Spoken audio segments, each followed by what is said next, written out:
Olá, Ana. Vamos dar início à série de entrevistas aqui no estúdio do JTV UFMA, agora para o Senado. Hoje nós vamos conversar com um candidato pelo Maranhão, Flávio Dino, do PSB. Obrigada pela presença, candidato. Nós temos 20 minutos a partir de agora e 1 minutinho para suas considerações finais. Quero começar com o tema de combate à corrupção, que está na pauta dessas eleições este ano, e o PT certamente é muito cobrado por isso. Queria uma avaliação sua sobre o desempenho da Operação Lava Jato, a atuação do Conselho Nacional do Ministério Público e como balancear essas ações entre as entidades e o respeito ao direito da defesa. A primeira questão é lembrar que a corrupção deve ser combatida sempre. E, portanto, eu considero que esta, de fato, sempre é uma pauta necessária. Veja o momento atual em que nós temos o maior desvio de recursos federais da história do Brasil por intermédio do chamado orçamento secreto. Então, corrupção você tem que combater todos os dias. A Operação Lava Jato começou bem, mas infelizmente se perdeu. Se perdeu na medida em que o juiz que conduzia a operação deixou de ser juiz. No meio do processo, ele passou a ser político. E depois virou até político. Foi exercer um cargo no governo do Bolsonaro e hoje é até candidato. E se declara hoje abertamente que sempre foi contra o PT, sempre foi contra Lula, contra a esquerda. Ora, se ele sempre foi contra, ele não poderia ter sido juiz desses casos. E essa foi a razão pela qual o VAR do Poder Judiciário, que é o Supremo, anulou. É como se fosse um gol de mão. Ninguém comemora um gol de mão porque o juiz anula, ou vem o VAR e diz, olha, gol foi de mão. Então foi o que aconteceu. O Sérgio Moro fez vários gols ilegais e o VAR, que é o Supremo, anulou tudo. E com isso nós tivemos que uma parte da Operação Lava Jato acabou se revelando infrutífera e errada. Então eu considero assim, que nós temos que combater a corrupção sempre nos termos da lei, como você mencionou, cumprir o direito de defesa, e é essa a garantia que eu transmito a todos aqueles que nos acompanham, saudando a todos, como uma prática da minha vida, depois de ter sido juiz federal por 12 anos e ser professor desta universidade, do curso de Direito, é de que a gente nunca pode corromper o combate à corrupção. O combate à corrupção tem que ser feito de acordo com a legalidade, porque senão acaba acontecendo essa frustração a que você fez alusão. Ok. O senhor foi um nome muito forte da ala anti-bolsonarista, ainda é, principalmente no período da pandemia, né? E ganhou muita mídia nacional por causa disso, inclusive com uma expectativa para a presidência da República nessas eleições. Como é que o senhor avalia a sua atuação frente às ações contra o governo atual e como é que isso influencia a sua continuidade na política? A pandemia foi o maior desafio profissional da minha vida, uma vez que é um desafio inédito. Não havia literatura especializada sobre o assunto e nós construímos políticas públicas inéditas e que se revelaram eficazes na medida em que o Maranhão teve e tem a menor taxa de mortalidade por coronavírus no Brasil. Eu não poderia aceitar que um presidente da República, diante da magnitude desse desafio, dissesse que era uma gripezinha. Eu não poderia aceitar que o presidente da República se recusasse a comprar vacinas. É importante lembrar que ele só comprou as vacinas Coronavac do Butantan quando o Supremo Tribunal Federal sinalizou que ia permitir que os estados comprassem, numa ação que nós entramos, inclusive, o governo do Maranhão. E aí nós fizemos uma reunião de governadores e dissemos ao então ministro da Saúde, se o governo federal não comprar as vacinas do Butantan, a Coronavac na época, nós vamos comprar e vamos vacinar a população. E aí foi que finalmente o governo resolveu comprar as vacinas. Então há de fato um contraste, como você menciona, entre uma atitude séria, que procurou defender a vida das pessoas, até por um preceito cristão que está no livro de João, capítulo 10, versículo 10, vida plena, vida em abundância, e outros que minimizaram esse desafio, e daí apareceu esse antagonismo do qual eu me orgulho, porque eu estava do lado certo, do lado dos que queriam proteger a população. E a história aí está, e os tribunais também irão se pronunciar, tenho certeza sobre isso, mostrando que nós poderíamos, de fato, ter tido menos mortes se o governo federal não tivesse tido uma atitude negacionista desde o início, dizendo que era gripezinha, que era resfriadinho, que era para as pessoas se contaminarem, que era aquela ideia da chamada imunidade de rebanho, uma tese realmente genocida e que se revelou realmente irresponsável. No plano político, eu sempre mantive, por outro lado, uma atitude de muito diálogo. Todas as reuniões que houve na pandemia, todas, com o governo federal eu participei, todas. Ou seja, eu fazia crítica, mas procurava ajudar. Ajudar para que o governo federal e os municípios também tivessem esse engajamento para que a gente atuasse conjuntamente. Uhum. Candidato, nós temos um cenário econômico bem diferente agora, certamente movido pela queda do preço dos combustíveis e outras medidas que podem influenciar no pleito, principalmente entre os eleitores indecisos. Como é que o senhor avalia esse contexto para as eleições nacionais e para a sua candidatura ao Senado? A população tem uma imensa sabedoria no sentido de distinguir o que é coisa séria e o que é medida eleitoreira. As pesquisas estão mostrando isso. No caso dos combustíveis, nós sempre mostramos, o tempo inteiro, que era uma questão nacional. E veja, o núcleo do problema ainda não foi enfrentado, que é a chamada paridade de preços internacionais, em que a Petrobras pratica uma política indexada ao dólar. E isso faz com que qualquer flutuação no mercado internacional influencie nos preços do mercado interno. Imagine, Dona Maria, que ganha em real, ganha o salário mínimo defasado, paga em real, mas o preço do botijão de gás é cotado de acordo com a guerra da Ucrânia ou de acordo com as flutuações dos países produtores na esfera internacional, inclusive porque o Brasil perdeu capacidade de refino. Essa política federal da Petrobras, que é um órgão do governo federal, levou a esse caos. Agora houve algumas medidas paliativas e acho que esse é um tema que o governo federal próximo vai ter que enfrentar, espero que enfrente, sobretudo no que se refere aos itens principais. Veja o que nós fizemos no Maranhão com o óleo diesel. O óleo diesel que move os ônibus de São Luís, de Imperatriz, enfim, onde há transporte coletivo, nós reduzimos o imposto a 2%. 2%. Muita gente fala em 18%. Não, nós reduzimos a 2%, que é a menor alíquota possível, exatamente pela essencialidade do produto. E isso mostra que há caminhos para você conseguir melhorar as políticas públicas e isso deve ser conduzido pelo governo federal, porque energia é um tema que depende da articulação do governo federal. Sim, vamos falar de políticas públicas e educação. O senhor está aqui na Universidade hoje Federal do Maranhão, foi à Rádio Universidade, está aqui agora na TV UFMA. O Estado elevou certamente os indicadores de educação com a política educacional da Escola Digna. Tá? Mas ainda apresenta indicadores ruins. Nossa renda per capita é bem inferior à média nacional, né? Temos um alto índice de desemprego. O que ainda é preciso fazer para dar uma resposta mais efetiva aos seus eleitores? Perseverar no caminho, porque esse caminho mostrou, no caso do desemprego. Se você pegar o indicador do Ministério da Economia do governo federal, chamado CAGED, um dado público, nós estamos há 6 anos com geração positiva de empregos formais, com carteira assinada. Somos o único estado que tem CAGED positivo 6 anos. Ou seja, quando você combina investimentos públicos maciços, como nós fizemos, 10 bilhões de reais em obras, com atração de empresas, apoio a empresas, todas as grandes empresas do Maranhão ampliaram investimentos recentemente, apesar da crise nacional, porque houve apoio governamental, você consegue gerar empregos. Agora, esse é um processo histórico, lento, estrutural, em que você não vai conseguir, nem o Brasil, nem o Maranhão, nem qualquer outro estado, de uma hora para outra, elevar indicadores sociais que estão há séculos. Esses indicadores sociais, que às vezes me são questionados, eles já eram assim há 10 anos atrás, ou há 20 anos atrás, ou há 30 anos atrás. E cada um tem que fazer a sua parte. O que eu posso afirmar a você e todos aqueles que nos acompanham, que nós fizemos a nossa parte.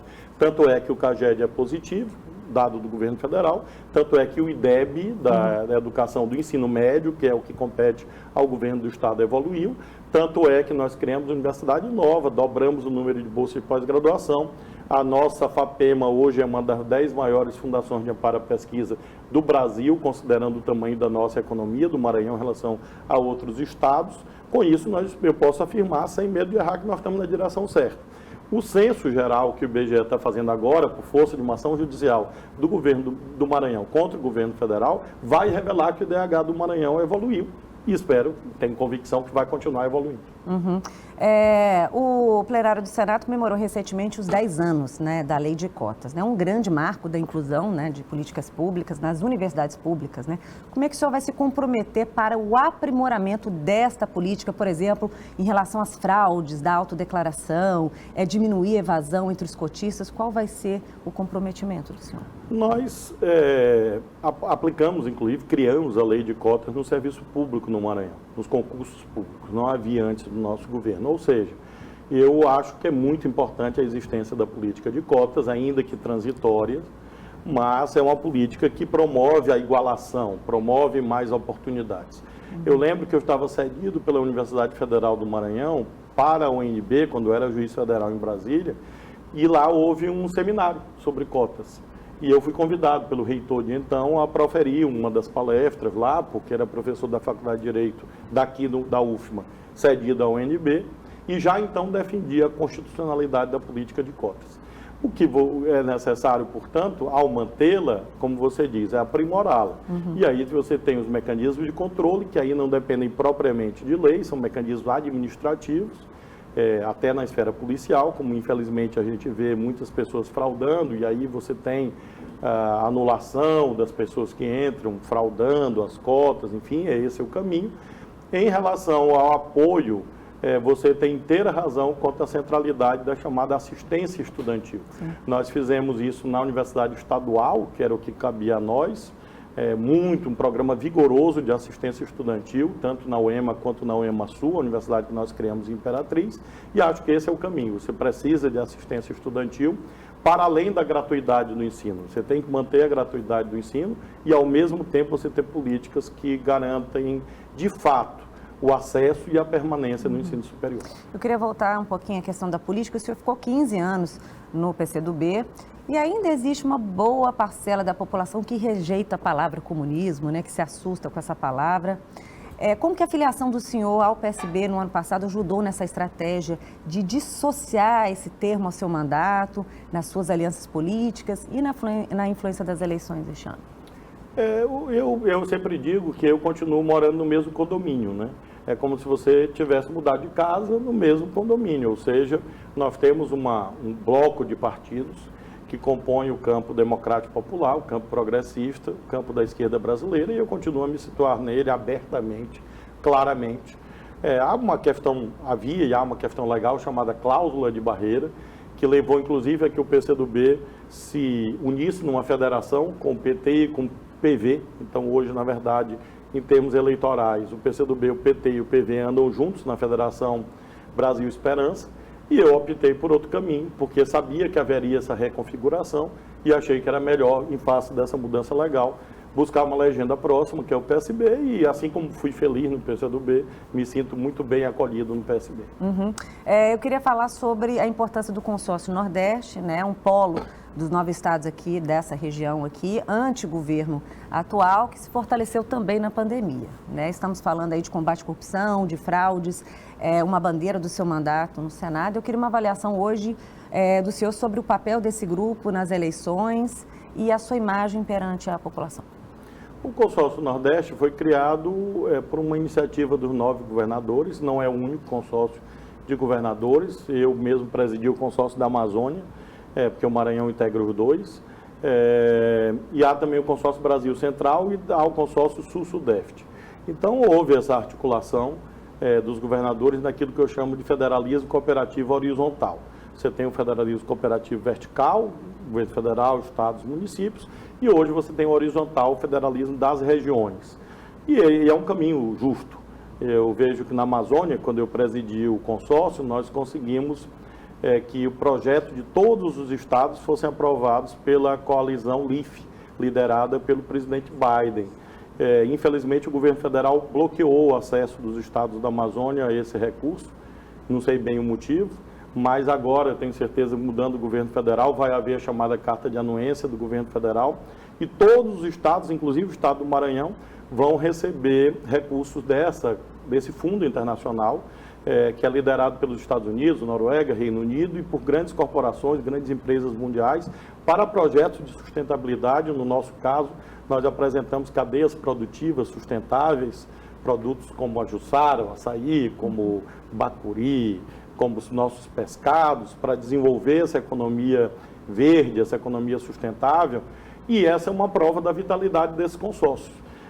Quando você pega no site da Leaf Coalition os estados do mundo que conseguiram aprovar projetos, você vai encontrar estados do México, dos Estados Unidos, salvo engano, da Colômbia, do Peru, e da Indonésia e estados do Brasil, todos da Amazônia. E foi uma ação do consórcio da Amazônia. Então, esses consórcios são positivos. De um modo geral, precisam ser aprimorados, claro, depende dos governadores. Hoje eu não sou mais governador, sim, mas defendo que os consórcios vieram para ficar. Nós estamos com 5 minutinhos, queria que o senhor falasse sobre o orçamento secreto. O senhor deu uma entrevista na Rádio Universidade, explicou para a gente, né? E aí eu queria que o senhor também falasse com os telespectadores sobre o compromisso do senhor em relação a essa forma de negociação com os estados e municípios, já que o senhor considera inconstitucional, né, o orçamento secreto. Como é que vai ser a Constituição, quando fala das emendas, não fala dessa emenda de relator que destina bilhões de reais. Isso não existe na Constituição. Isso foi uma invenção para justificar a corrupção, falcatrua. A Polícia Federal que está dizendo, não sou eu. Toda semana tem uma operação no estado do Brasil, inclusive no Maranhão, porque o dinheiro aparece, ninguém sabe de onde, ninguém sabe quem mandou, ninguém sabe para quem mandou, e o dinheiro desaparece. E aí a polícia vai atrás e não vê a obra, não vê o resultado. Então a gente tem que sempre distinguir, separar o joio do trigo, como a Bíblia diz. A emenda parlamentar é uma coisa positiva, porque permite que o deputado, o senador eleito pelo povo, consiga dirigir recursos para o município A, B ou C, para o estado A, B ou C. Agora, essa emenda de relator é realmente hoje um instrumento de corrupção e deve acabar. Minha posição é clara em relação a isso. Esse orçamento secreto é inconstitucional. Se o Congresso Nacional não acabar, o Supremo vai acabar. Eu li ontem que o presidente atual do Senado, o senador Pacheco, já reconhece isso, tanto que constituiu um grupo de trabalho, sob presidência dele mesmo, para tratar de novas regras. E eu espero que essas novas regras sejam compatíveis com a Constituição e acabe com esse chamado orçamento secreto, porque isso é inconstitucional, imoral e hoje é fonte de corrupção e impede que os serviços públicos cheguem efetivamente às cidades, aos municípios. Tramita no Senado um projeto de lei que prevê também a criação de um imposto sobre grandes fortunas. Como é que vai ser o apoio do senhor em relação a esses projetos no Senado? Quando eu era governador, o Maranhão propôs uma ação no Supremo exigindo o cumprimento da Constituição no que se refere a esse imposto de grandes fortunas que existe em vários países, França, por exemplo, ou sob outras formas, na Inglaterra, nos Estados Unidos, aí pela via do imposto sobre heranças. De um modo geral, os sistemas tributários têm que ser mais rigorosos com aqueles que mais têm. Nós estamos falando de fortunas superiores a 50 milhões de reais, 100 milhões de reais. Faço questão de mencionar essas cifras, porque às vezes a pessoa tem um apartamento e uma casa ou um carro e acha que vai entrar no imposto sobre grandes fortunas. Não, nós estamos falando de bilionários que em todos os países do mundo, todos da OCDE, que congrega os países de economia mais avançada do mundo, praticam o chamado princípio da capacidade contributiva, que no caso no Brasil está no artigo 145 da Constituição. Ou seja, assim como eu fui ao Supremo, com essa ação judicial, também no Congresso, lembro que o primeiro projeto que visava regulamentar o imposto sobre grandes fortunas foi de lavra do então senador Fernando Henrique Cardoso, depois presidente da República. Não foi aprovado. Existe um projeto muito bom da deputada Jandira Fegali, do Rio de Janeiro. Enfim, há bons projetos, eu espero que um deles seja aprovado e a gente tenha mais justiça tributária no Brasil. Nós temos 30 segundinhos aqui antes das considerações finais. Não sei se dá tempo para o senhor falar. A gente está falando de projeto de lei, né? E isso provoca uma certa mobilidade. O que o senhor também prevê para a área da educação? O senhor já falou da importância da educação, mas existe algum projeto de lei destinado a isso que o senhor vai apoiar? A questão principal é garantir o cumprimento do novo Fundeb, né? Nós temos uma evolução, Fundef, Fundeb, novo Fundeb. É uma construção institucional muito importante e é uma área prioritária na qual vou atuar. Então, o senhor tem um minutinho para suas considerações finais. Agradecer a você, a TV UFMA, a todos aqueles que nos acompanham, homenagear a nossa universidade. Tenho muito orgulho de ser professor dessa instituição há 28 anos, com licenças daqui da Colap, no exercício dessas funções, mas tenho absoluta certeza que eu sou o primeiro governador da história do Maranhão que saiu da sala de aula para o Palácio dos Leões e saiu do Palácio dos Leões para a sala de aula, porque no primeiro semestre letivo de 2014, antes de ser eleito governador, eu dei aula, e logo que eu saí do governo, na semana seguinte eu já estava dando aula na Universidade Federal do Maranhão, com muita alegria no curso de Direito. Portanto, tenho a minha vida vinculada muito fortemente a essa instituição e à causa da educação. Agradeço, portanto, a todos que acompanham o nosso trabalho e reivindico sempre o julgamento justo, baseado não em fake news e mentiras, mas sim em fatos, na realidade daquilo que efetivamente aconteceu de bom no Maranhão. Muita coisa boa aconteceu, conto com a ajuda de todos. Candidato a senador, Flávio Dino, 400, Brandão, 40, Lula, 13. Obrigado. Então, obrigada pela entrevista. Hoje eu conversei com um candidato para o Senado, Flávio Dino, do PSB. Lembrando que todas as nossas entrevistas estão disponíveis no canal do YouTube e do Spotify. Agradeço mais uma vez pela sua audiência aqui na Sabatina da TV UFMA. Ana, é com você.